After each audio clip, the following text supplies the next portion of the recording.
الحمد لله وكفى وسلام على عباده الذين اصطفى أما بعد فأعوذ بالله من الشيطان الرجيم بسم الله الرحمن الرحيم وإنك لعلى خلق عظيم سبحان ربك رب العزة عما يصفون وسلام على المرسلين والحمد لله رب العالمين اللهم صل على سيدنا ومولانا محمد وعلى آل سيدنا ومولانا محمد وبارك وسلم اللهم صل على سيدنا ومولانا محمد وعلى آل سيدنا ومولانا محمد وبارك وسلم۔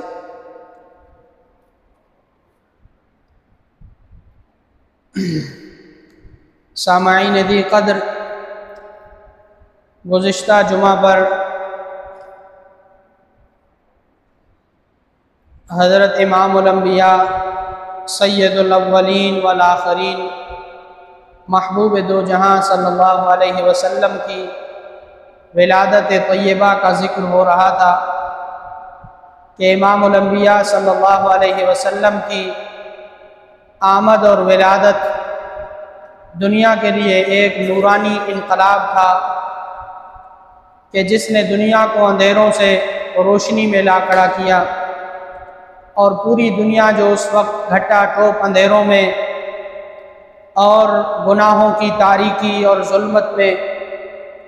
اور معاصی اور شرک کی جہنم میں جل رہی تھی، امام الانبیاء صلی اللہ علیہ وسلم کی آمد نے اس کو توحید کی جنت بنا دیا،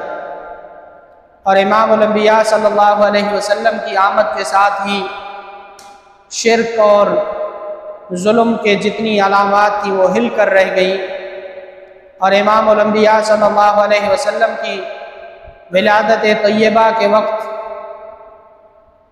قیصر و کسریٰ کے محلات میں پرستش کے لیے جلتی ہوئی آگ بجھ گئی، اور خانہ کعبہ کے اندر رکھے ہوئے بت بل منہ کے اوندے گر پڑے۔ یہ اس بات کا اعلان تھا کہ اس ہستی کے آنے کے ساتھ ہی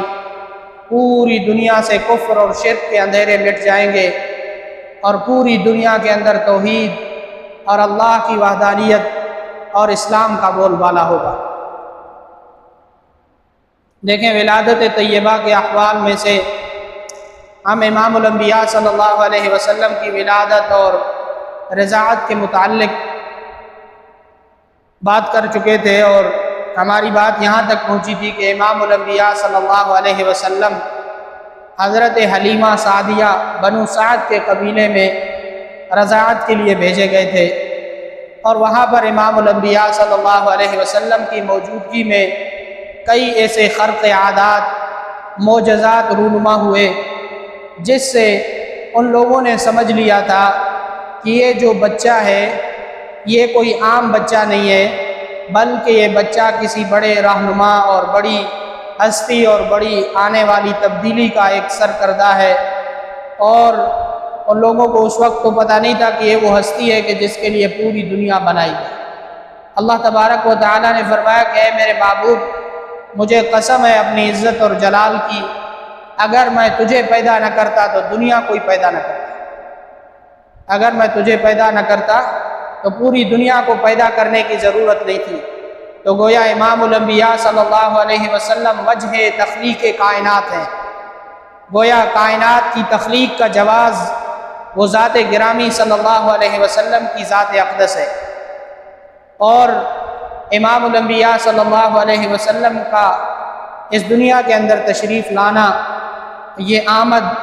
دیکھیں ولادت امام الانبیاء صلی اللہ علیہ وسلم کی پوری دنیا سے سب سے پہلی ہوئی۔ حضرت آدم علیہ السلام سے قبل امام الانبیاء صلی اللہ علیہ وسلم کی تخلیق ہوئی۔ امام الانبیاء صلی اللہ علیہ وسلم نے فرمایا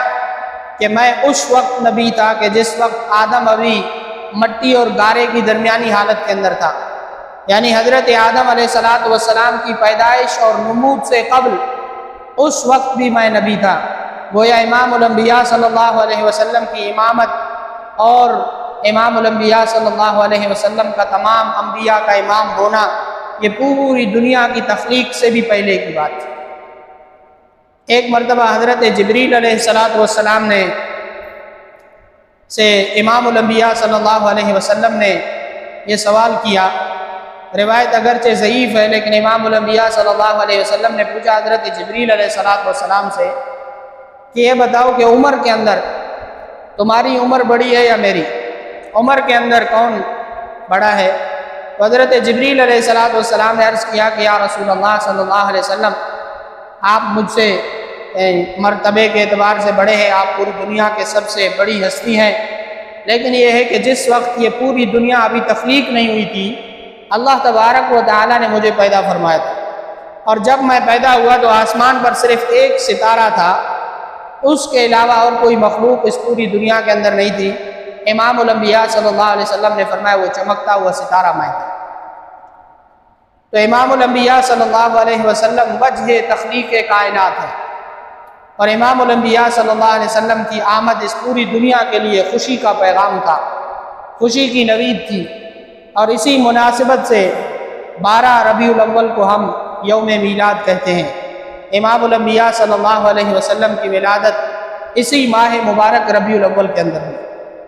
اور یہ وہ وقت تھا جب ایک بڑی خشک سالی کے بعد یہ وہ سال تھا رسول اللہ صلی اللہ علیہ وسلم کی آمد کا، کہ اس سال بارشیں ہوئیں اور خوب فصلیں لہلہائیں اور خوب کھیت کھلیاں ہوئیں، اور اسی لیے لوگ خوشی سے لہلہا رہے تھے۔ گویا امام الانبیاء صلی اللہ علیہ وسلم کی پیدائش سے قبل ہی امام الانبیاء صلی اللہ علیہ وسلم کی برکت سے اللہ تبارک و تعالیٰ نے ایسی فضا پیدا فرمائی کہ پوری دنیا کے اندر بہار ہی بہار کا موسم تھا، ہر طرف کھیت کھلیان تھے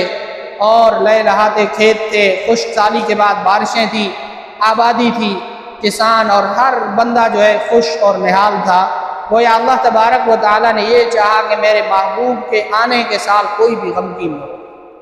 اسی لیے اس مہینے کو ربیع الاول کا نام دیا گیا۔ اور امام الانبیاء صلی اللہ علیہ وسلم کی آمد سے قبل کے 3 سال نہایت خشک سالی کے سال تھے، بنجر تھے، بارشوں کی کمی تھی، پانی کی کمی تھی، آبادیاں نہیں تھی۔ امام الانبیاء صلی اللہ علیہ وسلم کی آمد کے سال ہی یہ سارا وہ قحط کا ایام ختم ہوئے، اور اللہ تبارک و تعالیٰ نے امام الانبیاء صلی اللہ علیہ وسلم کی برکت سے پوری دنیا کے اندر، خاص کر خطہ عرب کے اندر خوشی کا ایک سوا پیدا فرمایا۔ اور ایک اور روایت کے اندر بھی آتا ہے کہ عرب کے ہاں ویسے جہاں بھی بچی پیدا ہوتی تھی تو لڑکی جب پیدا ہوتی تو گھر والے پریشان ہوتے تھے، گویا ان کے ہاں زندہ درگور کرنے کا ایک رواج تھا کہ وہ بچیوں کو زندہ دفن کرتے تھے، اور بچیوں کا پیدا ہونا ان کے ہاں کوئی اچھی علامت نہیں سمجھی جاتی تھی۔ امام الانبیاء صلی اللہ علیہ وسلم کی ولادت کے سال خطہ عرب کے اندر جتنے بھی پیدائشیں ہوئی وہ سارے کے سارے بچے تھے، بچیاں نہیں تھیں، سارے کے سارے بچے پیدا ہوئے۔ اور اصحاب سیر نے اس پر بات کی ہے کہ امام الانبیاء صلی اللہ علیہ وسلم کی آمد کے سال، یعنی جس سال امام الانبیاء صلی اللہ علیہ وسلم کی ولادت طیبہ ہوئی، اس سال اصحاب سیر کے ہاں معلوم کسی بچی کی پیدائش نہیں ہوئی، تاکہ یہ بھی اللہ تبارک و تعالیٰ کی جانب سے ایک رسول اللہ صلی اللہ علیہ وسلم کی برکت تھی کہ بھئی کوئی بھی اس سال غمگین اور پریشان نہ ہو، سارے کے سارے خوش اور نہال ہوں، تاکہ سب کو پتہ چلے کہ آنے والا کون ہے، امام الانبیاء صلی اللہ علیہ وسلم، سرکار دو جہاں، وجہ تخلیق کائنات صلی اللہ علیہ وسلم۔ سارے پڑھیں صلی اللہ علیہ وسلم۔ دیکھیں امام الانبیاء صلی اللہ علیہ وسلم کی ذات اقدس کا یہ حق واجب ہے کہ جب آپ کا نام آئے تو آپ پڑھیں صلی اللہ علیہ وسلم۔ جب بھی نام آئے تو یہ کیا ہے، حق واجب میں سے ہے کہ رسول اللہ صلی اللہ علیہ وسلم کا نام آئے تو نام سنتے ہی پڑھا جائے صلی اللہ علیہ وسلم، اور علماء کرام نے اس کو واجب لکھا ہے۔ اگر کوئی امام الانبیاء صلی اللہ علیہ وسلم کا نام سن کر درود نہیں پڑھتا تو وہ کیا ہوگا، گناہگار ہوگا۔ اور امام الانبیاء صلی اللہ علیہ وسلم نے جو 3 بددعائیں فرمائی تھی، ان میں سے ایک بددعا اس شخص کے لیے بھی تھی کہ جس کے سامنے میرا نام لیا جائے اور وہ مجھ پر درود نہ بھیجے۔ دیکھیں دنیا میں سب سے بڑی عبادت درود بھیجنا ہے، سب سے بڑی عبادت۔ اللہ تبارک و تعالیٰ نے حکم فرمایا ان اللہ و ملائکتہ یصلون علی النبی یا ایھا الذین آمنوا صلوا علیہ وسلموا تسلیما، کہ اللہ اور اللہ کے ملائک اور فرشتے یہ سارے کے سارے امام الانبیاء صلی اللہ علیہ وسلم پر درود و سلام بھیجتے ہیں۔ لہذا اے ایمان والو تم بھی کیا کرو، سلام بھیجو، درود و صلات بھیجو۔ امام الانبیاء صلی اللہ علیہ وسلم نے فرمایا من صلی صلاۃ کتب اللہ له 10 حسنات، کہ جس نے ایک مرتبہ میرے اوپر درود پڑھا اللہ تبارک و تعالیٰ اس کے لیے 10 نیکیاں لکھتے ہیں اور 10 گناہ معاف فرماتے ہیں اور 10 درجات بلند فرماتے ہیں۔ ایک صحابی امام الانبیاء صلی اللہ علیہ وسلم کی بارگاہ میں تشریف لائے اور عرض کیا یا رسول اللہ صلی اللہ علیہ وسلم، میں کوشش کرتا ہوں کہ جو میرے اوراد کے وقت ہوتے ہیں، وظائف کے، تسبیحات کے، ذکر اللہ کے، تو اس میں جو ہے 2 حصے ذکر کرتا ہوں اور 1 حصہ آپ پر درود بھیجتا ہوں۔ امام الانبیاء صلی اللہ علیہ وسلم نے فرمایا کہ اگر تم درود کے اندر اضافہ کرو تو یہ تمہارے لیے مزید خیر و باعث کا برکت ہے۔ تو اس نے کہا یا رسول اللہ آئندہ میں جو ہے کیا کروں گا کہ 2 حصے درود پڑھوں گا اور 1 حصہ ذکر کروں گا۔ امام الانبیاء صلی اللہ علیہ وسلم نے فرمایا اگر تم اس پر اور مزید اضافہ کرو تو تمہارے لیے مزید خیر و برکت کا باعث ہے۔ اور اللہ تبارک و تعالیٰ نے ایک فرشتہ تخلیق فرمایا ہے کہ جو پوری دنیا کے اندر اور اس کی شرق اور غرب کے اندر پر پھیلے ہوئے ہیں، اور امام الانبیاء صلی اللہ علیہ وسلم نے فرمایا کوئی بھی میرا امتی جب درود پڑھتا ہے میرے اوپر تو فرشتہ فوراً سے لا کر روزے کے سامنے میرے سامنے پیش کرتا ہے کہ یا رسول اللہ آپ کے اس گناہ گار امتی نے آپ پر درود بھیجا ہے۔ تو گویا ہم جو نذرانہ بھیج سکتے ہیں اور تحفہ بھیج سکتے ہیں حضور صلی اللہ علیہ وسلم کی بارگاہ اقدس میں، جو چھوٹا سا ہمارا تحفہ جا سکتا ہے وہ کیا ہے؟ امام الانبیاء صلی اللہ علیہ وسلم پر درود پڑھنا۔ تو درود کے اندر پیچھے رہنا یہ دنیا کے اندر سب سے بڑی بدبختی ہے۔ اگر ہم درود سے پیچھے رہ گئے تو یہ محرومی کا سبب ہے، لہذا ہم کوشش کریں کہ امام الانبیاء صلی اللہ علیہ وسلم پر زیادہ سے زیادہ درود و سلام بھیجیں۔ یہ رسول اللہ صلی اللہ علیہ وسلم کا حق واجب ہے۔ اب آتے ہیں اپنی اس گفتگو کی جانب کہ جس کو ہم نے پچھلی جمعہ پر جہاں چھوڑا تھا کہ امام الانبیاء صلی اللہ علیہ وسلم کے رضاعت کے سال چل رہے ہیں، اور امام الانبیاء صلی اللہ علیہ وسلم قبیلہ بنو سعد کے اندر رضاعت کے لیے موجود ہیں، اور وہاں پر خرق عادات معجزات ہوئے جس سے ان لوگوں نے اندازہ کیا کہ یہ بچہ نہایت عظیم الشان بچہ ہے۔ 1 سال جب امام الانبیاء صلی اللہ علیہ وسلم ابھی 6 سال کی عمر مبارک کے اندر تھے تو ایک واقعہ پیش آیا جس کے باعث بنو سعد میں حلیمہ سعدیہ رضی اللہ عنہا اور ان کے جو شوہر تھے وہ ڈر گئے اس بات سے، اور انہوں نے امام الانبیاء صلی اللہ علیہ وسلم کو اپنے گھر واپس لا کر پہنچایا۔ وہ واقعہ یوں ہوا کہ امام الانبیاء صلی اللہ علیہ وسلم اپنی چھوٹی بہن کے ساتھ جو رضائی بہن تھی ان کے ساتھ بکریاں چرانے کے لیے جنگل میں گئے، اور وہاں پر دیکھا کہ چند دوسرے بچے بھی کھیل رہے ہیں۔ اسی دوران ان بچوں نے مشاہدہ کیا کہ آسمان سے کوئی سفید کپڑوں میں ملبوس ایک مخلوق انسان نما اتری ہے، اور اس نے امام الانبیاء صلی اللہ علیہ وسلم کو اپنے ہاتھوں میں اٹھایا اور امام الانبیاء صلی اللہ علیہ وسلم کا سینہ مبارک چاک کیا اور وہاں سے دل نکالا اور اس کو ایک تشت کے اندر رکھ کر اوپر لے گیا، اور پھر اس کے بعد دوبارہ اس جگہ کو سی دیا گیا۔ اس کو شق صدر کا پہلا واقعہ کہا جاتا ہے، اور یہ امام الانبیاء صلی اللہ علیہ وسلم کی حیات طیبہ کے اندر 2 مرتبہ پیش ہے۔ یہ اترنے والے حضرت جبریل علیہ السلام تھے، انہوں نے آپ صلی اللہ علیہ وسلم کا دل مبارک نکال کر جنت کے لائے ہوئے تشتوں میں رکھا اور اس کو آب زمزم کے ساتھ دھونی دے کر دوبارہ اپنی جگہ پر رکھ دیا گیا۔ اس واقعہ کو سیرت کی کتابوں میں شق صدر کا واقعہ کہا جاتا ہے۔ جب یہ واقعہ بچوں نے آ کر گھر میں سنایا اپنی اماں حلیمہ سعدیہ کو تو وہ ڈر گئی۔ انہوں نے کہا کہ کہیں ایسا نہ ہو کہ کوئی امام الانبیاء صلی اللہ علیہ وسلم یعنی اس چھوٹے سے بچے محمد صلی اللہ علیہ وسلم کو نقصان پہنچائے۔ انہوں نے اس اندیشے سے فوراً ان کو اٹھایا اور واپس اپنے گھر یعنی اماں آمنہ رضی اللہ عنہا کے پاس پہنچا دیا۔ امام الانبیاء صلی اللہ علیہ وسلم کی عمر مبارک کا یہ 6واں سال چل رہا تھا، اور امام الانبیاء صلی اللہ علیہ وسلم کی والدہ ابوا کے مقام پر اپنے والدین کے ہاں جاتے ہوئے ابوا کے مقام پر وفات پا گئی، اور وہاں پر ان کے ساتھ ایک خادمہ تھی۔ انہوں نے امام الانبیاء صلی اللہ علیہ وسلم کی والدہ طیبہ صدیقہ طاہرہ اماں آمنہ کی قبر مبارک کھودی اور وہیں پر ان کو دفنایا گیا ابوا کے مقام پر۔ اور یوں امام الانبیاء صلی اللہ علیہ وسلم جو دنیا میں تشریف لانے سے قبل والد کے سائے سے دور تھے، امام الانبیاء صلی اللہ علیہ وسلم 6 سال کی ہی عمر میں والدہ کے سائے سے بھی دور ہوئے۔ اور یہ واقعہ امام الانبیاء صلی اللہ علیہ وسلم کی حیات طیبہ میں ایک گہرے صدمے کا ساتھ تھا کہ جس سال امام الانبیاء صلی اللہ علیہ وسلم اپنی والدہ سے الگ ہوئے، اور امام الانبیاء صلی اللہ علیہ وسلم ہمہ وقت اپنی والدہ کو یاد کرتے اور روتے تھے ان کی یاد میں۔ ایک مرتبہ امام الانبیاء صلی اللہ علیہ وسلم نے فرمایا کہ کاش ایسا ہوتا کہ میں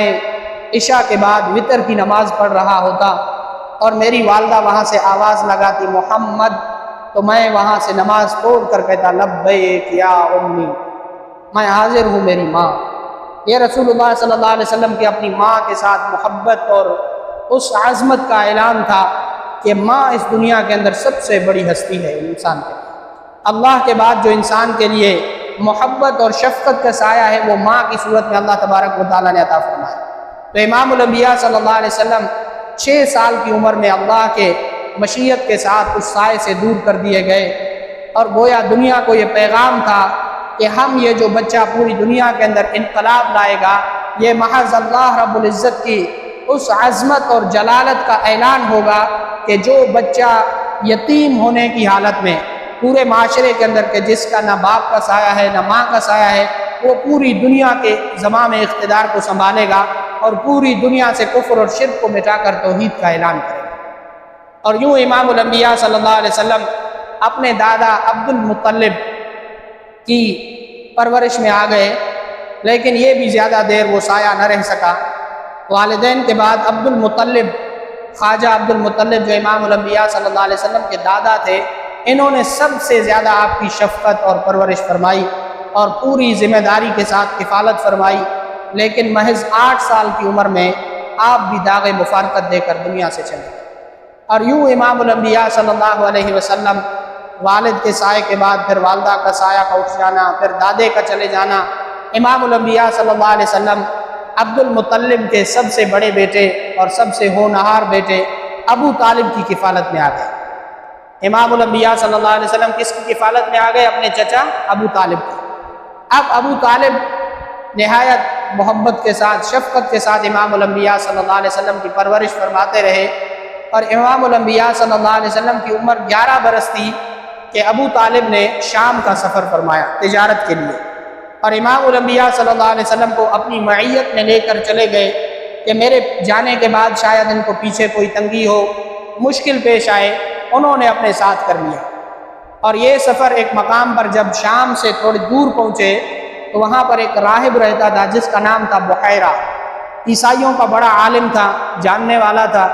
اس نے جیسے ہی امام الانبیاء صلی اللہ علیہ وسلم کو دیکھا تو علامت یہ ظاہر ہوئی کہ جیسے جیسے امام الانبیاء صلی اللہ علیہ وسلم چلتے ہیں، بادلوں کا ایک ٹکڑا امام الانبیاء صلی اللہ علیہ وسلم پر سایہ کر رہا ہے۔ اس عالم نے سمجھ لیا کہ یہ ہستی کون ہے؟ سب سے آخر میں آنے والے نبی محمد صلی اللہ علیہ وسلم ہے۔ انہوں نے آ کر ان کے چچا ابو طالب کو بتایا کہ بھئی اس بچے کو آپ فوراً سے واپس بھیجیں، تاکہ اس کو کوئی نقصان پہنچانے کا اندیشہ ہے، اگر یہود نے دیکھ لیا تو پھر نقصان پہنچائیں گے۔ امام الانبیاء صلی اللہ علیہ وسلم کو 11 سال کی عمر میں بحیرہ راہب نے پہچان لیا اور سمجھ لیا کہ یہ سب سے آخر میں آنے والے نبی صلی اللہ علیہ وسلم۔ اور یوں ان کے چچا ابو طالب نے حضرت ابو بکر صدیق کے ساتھ واپس مکہ مکرمہ بھیجا، اور امام الانبیاء صلی اللہ علیہ وسلم مکے کے اندر اپنے تجارتی امور میں مشغول ہو گئے۔ یہ رسول اللہ صلی اللہ علیہ وسلم کی لڑکپن کا زمانہ تھا۔ امام الانبیاء صلی اللہ علیہ وسلم کی عادات اور صفات کے متعلق اما عائشہ رضی اللہ عنہا فرماتی ہیں کہ آپ نہایت با حیا، تحمل مزاج رکھنے والے اور نہایت خوبرو نوجوان تھے۔ خوبصورتی میں آپ کی کوئی مثال نہیں تھی، اخلاق میں آپ سب سے اعلیٰ تھے، بات کرتے تھے نہایت نرم لہجے میں۔ اما عائشہ فرماتی ہیں کہ آپ سخت لہجے میں کبھی بات نہیں فرماتے، نرم لہجے میں بات فرماتے تھے، اور جب بات کرتے تھے تو تمہاری طرح یتکلم سردن، ایسی بات نہیں ہوتی تھی کہ جلدی جلدی پے در پہ بولتے گئے، نہیں۔ امام الانبیاء صلی اللہ علیہ وسلم یتکلم لفظا بلفظ، ایسا صاف ستھرا بولتے تھے امام الانبیاء صلی اللہ علیہ وسلم کہ سننے والا ان لفظوں کو اپنے ذہن میں نقش کر کے یاد کر لیتا تھا۔ ایسی گفتگو ہوتی تھی، گفتگو کا سلیقہ اتنا شائستہ، اٹھنے بیٹھنے کا انداز سب سے نرالا، اور ایمانداری، اخلاق، وضع، قطع، ہر چیز میں گویا امام الانبیاء صلی اللہ علیہ وسلم نے اپنا مقام مکہ مکرمہ کے لوگوں کے دلوں کے اندر بنا لیا تھا۔ اور ابھی امام الانبیاء صلی اللہ علیہ وسلم کی عمر مبارک محض 25 سال کی تھی کہ آپ صلی اللہ علیہ وسلم کو لوگ صادق اور امین کہتے تھے۔ صادق اور امین، جتنے بھی مکہ مکرمہ کے لوگ تھے سب کے اندر مشہور تھا کہ الصادق المصدوق الامین، سب سے زیادہ سچا، سب سے زیادہ امانت دار ہے یہ شخص۔ ایک واقعہ پیش آیا کہ جب بیت اللہ کی تعمیر نو ہو رہی ہے اور وہاں پر حجر اسود جو لگا ہوا ہے، حجاج کرام جنہوں نے اللہ کے گھر کی زیارت کی ہے انہوں نے دیکھا ہے کہ وہاں ایک کونے کے اندر مقام ابراہیم والے کونے پر ایک پتھر نصب کیا گیا ہے جس کو حجر اسود کہا جاتا ہے۔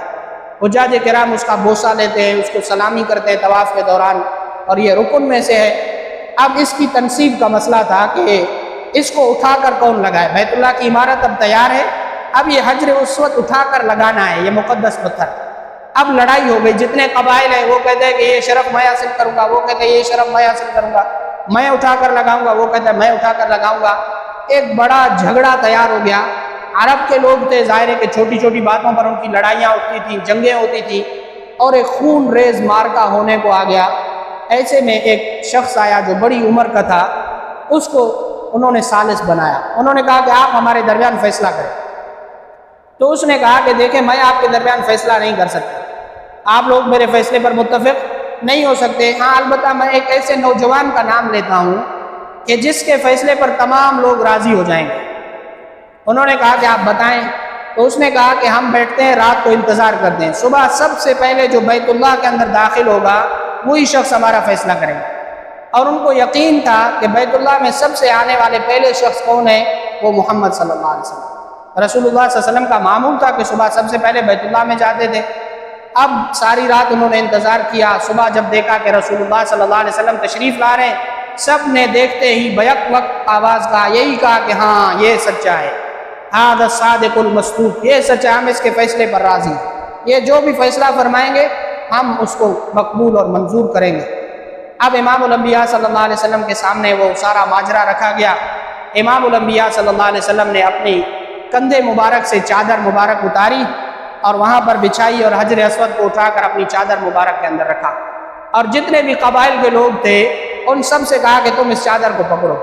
ان سب لوگوں نے چادر کو پکڑا اور امام الانبیاء صلی اللہ علیہ وسلم نے اپنے دست مبارک سے اٹھا کر اس پتھر کو وہاں نصب فرمایا، اور یوں ایک جو بڑا جنگ ہونے والی تھی، بڑا مارکا ہونے والا تھا، امام الانبیاء صلی اللہ علیہ وسلم کے اس فیصلے سے، تصویب رائے سے اللہ تبارک و تعالیٰ نے اس سے بچا دیا۔ تو یہ امام الانبیاء صلی اللہ علیہ وسلم کی جوانی کا زمانہ تھا، نبوت کے اعلان سے قبل کا زمانہ تھا۔ دیکھیں کہ ہر شخص کے زبان پر کیا ہے، ہر شخص کے زبان پر یہی ہے، یہ شخص سچا ہے۔ جب بھی کبھی سچائی کی بات چلے، مثال کون تھے؟ محمد صلی اللہ علیہ وسلم۔ ایمانداری کی بات چلی، مثال کون بن گئے؟ محمد صلی اللہ علیہ وسلم۔ اخلاق کی بات چلی، کون آ گئے؟ محمد صلی اللہ علیہ وسلم۔ خوبصورتی کی بات آئی، محمد صلی اللہ علیہ وسلم۔ گویا پورے مکے کے اندر ان کا ایک بھی ایسا شخص نہیں تھا جو رسول اللہ صلی اللہ علیہ وسلم کے متعلق کسی بدگمانی کا شکار ہو یا اس نے کوئی سب و شتم کیا ہو۔ سارے کے سارے گرویدہ ہیں، سارے کے سارے عشاق ہیں امام الانبیاء صلی اللہ علیہ وسلم کو، دیدار کرتے تھے اور اپنی آنکھوں کو ٹھنڈا کرتے تھے۔ اور اسی 25 سال کی عمر میں امام الانبیاء صلی اللہ علیہ وسلم کے لیے ایک دوسرا سفر درپیش آیا شام کا، جس میں آپ نے ایک مکے کی تاجر عورت تھی نہایت مالدار، حضرت خدیجۃ الکبریٰ رضی اللہ عنہ، ان کو جب پتہ چلا کہ بھئی ایک نوجوان ہے محمد صلی اللہ علیہ وسلم، نہایت ایماندار اور اپنی وضع قطع اخلاق کے اعتبار سے، انہوں نے امام الانبیاء صلی اللہ علیہ وسلم کو یہ اپنی گزارش پیش کی کہ آپ میرا تجارتی مال جو ہے لے کر شام کی طرف جائیں اور وہاں سے جو متعین منافع ہوگا وہ آپ کو ملے گا۔ امام الانبیاء صلی اللہ علیہ وسلم یہ قافلہ لے کر چلے، اور شام کے بازار میں جب آپ گئے تو آپ کے ساتھ جو خادم تھے وہ فرماتے ہیں کہ امام الانبیاء صلی اللہ علیہ وسلم جب بھی کوئی چیز بیچتے تھے تو بتاتے تھے اس میں یہ عیب ہے، جب بھی کوئی خریدار آتا اس کو کوئی چیز دیتے تو بتاتے اس میں یہ عیب ہے، وہ شخص باوجود عیب بتانے کے وہ چیز لے لیتے۔ اور امام الانبیاء صلی اللہ علیہ وسلم جو بھی چیز بیچتے تھے اس پر کبھی بیچتے ہوئے بیع و شراء کے اندر قسم نہیں اٹھاتے تھے، جبکہ دوسرے تاجروں کو میں دیکھتا تھا کہ کوئی اپنی چیز کو بیچنے کے لیے اس کے عیب کو چھپا رہا ہے، اس کو قسم دے رہا ہے کہ بھائی مجھے قسم ہے میں نے اتنے میں لی ہے۔ امام الانبیاء صلی اللہ علیہ وسلم اپنی تجارت کے معاملے میں نہایت سچے تھے، کبھی کوئی چیز بیچنے کے لیے قسم نہیں اٹھائی، کبھی کسی چیز کا کوئی عیب نہیں چھپایا۔ اس کے باوجود امام الانبیاء صلی اللہ علیہ وسلم نے دوسرے جو تاجر تھے مکہ کے ان سب سے زیادہ نفع حاصل کیا، اور یہ قافلہ جو تجارتی قافلہ تھا سب سے زیادہ نفع سمیٹتے ہوئے واپس مکہ مکرمہ پہنچا۔ تو حضرت خدیجۃ الکبریٰ رضی اللہ عنہا نے سوچا کہ یہ نہایت ایماندار نوجوان ہے، ان کے شوہر وفات پا چکے تھے، انہوں نے آپ کے چچا ابو طالب کو پیغام بھیجا کہ بھئی میں آپ کے بھتیجے سے نکاح کرنا چاہتے ہیں، اور وکیل مقرر کیے گئے، اور ابو طالب نے حضرت خدیجۃ الکبریٰ رضی اللہ عنہا سے آپ کا نکاح پڑھایا، اور آپ کی زندگی کا سب سے پہلا رشتہ ازدواج جو ہوا وہ حضرت خدیجۃ الکبریٰ رضی اللہ عنہا کے ساتھ۔ اس وقت آپ کی عمر مبارک 25 سال، جبکہ حضرت خدیجہ رضی اللہ عنہا کی عمر 40 سال۔ اب یہ عقد وہ پہلا عقد تھا کہ جس نے امام الانبیاء صلی اللہ علیہ وسلم کے لیے ایک وسعت اور ایک دامن شفقت کے صورت اختیار کر لی، اور آپ کی پشت پناہ جو ہے وہ حضرت خدیجۃ الکبریٰ تھی۔ آپ ان کے مال سے جہاں چاہتے خرچ فرماتے تھے، اور اللہ تبارک و تعالیٰ نے آپ کی خوب نصرت فرمائی۔ اب حضرت رسول اللہ صلی اللہ علیہ وسلم کی عمر جب 31 سال ہوئی تو امام الانبیاء صلی اللہ علیہ وسلم کا معمول بن گیا کہ آپ صلی اللہ علیہ وسلم وہاں سے زیادہ سفر گھر سے اٹھاتے اور غار حرا کے اندر کئی دنوں تک تشریف لے جاتے، وہاں پر اعتکاف فرماتے اور اللہ کے ساتھ ہم کلام ہوتے اور عبادات میں مصروف رہتے۔ جب زیادہ سفر ختم ہوتا تو واپس تشریف لاتے اور پھر کچھ دنوں کے بعد دوبارہ چلے جاتے۔ یہ معمول امام الانبیاء صلی اللہ علیہ وسلم کا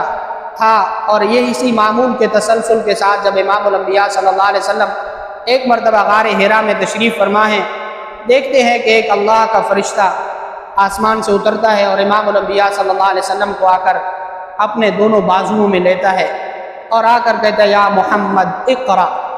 اے محمد صلی اللہ علیہ وسلم پڑھیے۔ اب امام الانبیاء صلی اللہ علیہ وسلم تو ناخواندہ تھے، امی تھے، رسول اللہ صلی اللہ علیہ وسلم نے اس سے پہلے کسی انسان سے تعلیم حاصل نہیں کی تھی۔ امام الانبیاء صلی اللہ علیہ وسلم نے فرمایا ما انا بقارن، میں تو پڑھ نہیں سکتا، میں تو پڑھنے والا نہیں ہوں۔